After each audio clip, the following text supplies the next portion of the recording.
It had been a long pregnancy for Rio this time around. Her first litter had kept her pretty sedentary throughout, carrying the 5 pups to term, and she'd been an excellent mother to them when they were born. But this time the doctor said she was carrying more pups, a lot more pups, and she must be careful not to overdo anything. And her new owner should definitely be assisting her during the birth, which was fast approaching. Rio belongs to Mrs. Louise Sutherland in Scotland and is the apple of her eye. She dotes on her beautiful golden retriever any chance she gets. So besotted by her companion's amazing qualities, Louise just knew she had to have little Rio's puppies so others too could experience the love of a golden retriever. This was her second litter, and her time was coming up quickly. Part of a good dog husbandry is making sure that our breeding animals are in tip-top shape and condition, and also sparing no expense on any veterinary fees that may arise at any time.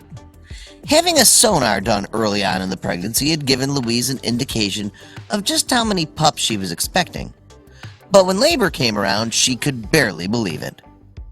9 little heartbeats on the machine, and 9 little heads could be made out on the specialized equipment. Louise thought it was just amazing, and a good-sized litter for a golden retriever, which can have anywhere between 4 pups all the way up to 12. She didn't know the toll this would take at the expense of her soul mutt's health. The day arrived exactly on time, 63 days after conception, and Rio had been looking for a soft and quiet nesting place to bring her adorable golden brood into the world.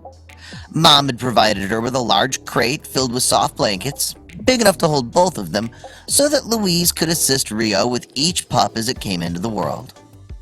When Rio settled down for the labor, Louise stayed right beside her, armed with a mucus sucker, bottles of water, gloves, a towel, paper tissues, and 9 little puppy-sized collars, all in different colors, so that she could remember who was born when. She knew that would be important in the days to come. The delivery began, and she recorded each birth. Rio had a total of 7 boys and 1 girl, and they're all great and growing like mushrooms, Louise is proud to say. She weighed each pup and jotted down its birth weight before adding a brightly colored collar around each of the fat pups' necks. Then put them back with Mom Rio to clean up and let them drink some milk. Puppies are born blind and deaf for the first few weeks. They don't do much of anything other than sleep, eat, and poop. They rely completely on their mother for food, warmth, and love, just like Rio relied entirely on Louise to look after her during this arduous time in her life. She, just like the time before, was an exceptional mother to all 9 of her puppies, even the very strange pup right in the middle. Rio took her time with the first pup, and Louise began to get worried when the first pup seemed stuck. He just wasn't coming at all. She said, "The first pup was stuck, so myself and my daughter Claire managed to free him and pull him out safely. It was all hands on deck, but then the puppy started to arrive. Then they saw something they didn't think was possible." Halfway through giving birth to her litter, Rio seemed to take a bit of a rest, but no sooner had she relaxed for 15 minutes or so, another puppy arrived. And then straight afterwards, another came, as he barely could wait to meet the world. He came really quickly after the 4th. He was keen to make an appearance, Louise remembers. Louise, 43, and Claire, 25, gasped at the sight of him. Not because he was ugly or malformed, he wasn't even particularly different. At the same size, same weight, and with the same looks. He was just the most peculiar color they'd ever seen on a dog.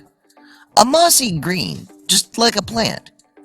But what could have caused such a strange colored dog to be born? Both mom and dad dogs were golden retrievers, purebreds, and obviously, as the name states, they were indeed both a gold color. Even though you do get variations on the colors, they all revolve around the breed name. These are accepted colors: dark golden, cream, light golden, and golden. So just what happened to one of those pups? Aptly named forest coloring is believed to be caused by a bile pigment called biliverdin. This is a chemical closely associated with the color green, and it's what you'd see when our bruises start to change color. It's basically the color of your body healing itself. Well, there seemed to be an awful lot of the green tetraperolic bile pigment in the amniotic fluid surrounding Forrest, and it ended up staining his fur. An otherwise normal puppy from a normal litter, the only difference was the level of biliverdin in Forrest's birth sac. The placenta that surrounds each individual puppy was a higher concentration. The amniotic fluid made sure that every inch of the puppy was covered, and because the baby's a light color, the green simply stained over it. This also explains Forrest's nearly normal colored head. If you look closely, you can see that Forrest's muzzle, paws, and ears are either a darker color or the green stain didn't take well to those parts. This is due to the hair being much shorter on his body in these spots, so if you thought it was a Photoshop job, you'd be quite mistaken. Also, there have been other pups born with the same condition. This was an extremely rare occurrence, with only 3 documented cases known before this 4th one. Thanks to the internet, dog owners all over the world have been showing off their green newborns with awesome names to boot. In February last year, a chocolate Labrador gave birth to a green puppy in Lancashire. They named her Fiona. 2 spaniels were born green in the same litter a few years ago in Spain, and a Great Dane had a litter of 2, one with white and black spots and one with green and black spots. Because it's so rare, not many vets have had the opportunity to look into the matter. When we checked it out later, we found out it's very unusual and to do with the placenta. The color's faded quite a bit already and will be gone soon, I'm told, Louise admits. What a fright I got! I phoned the vet because I thought there was something wrong. Even the vet didn't know much about it. The surprising new arrival was one of a litter of 9 puppies born to the 3-year-old family pet. This is her 2nd litter, but the first was much more normal. 5-hour labor and 5 pups, 2 girls and 3 boys. But this will be her last. Louise, knowing what's normal for a dog, knew that she couldn't attempt another litter, no matter how sweet the pups were. Rio's litter of 9 puppies came after a marathon 32-hour labor, and number 5 was the one that was different from the rest. After such a lengthy ordeal, just how was Rio doing? Well, new mom Rio is doing great.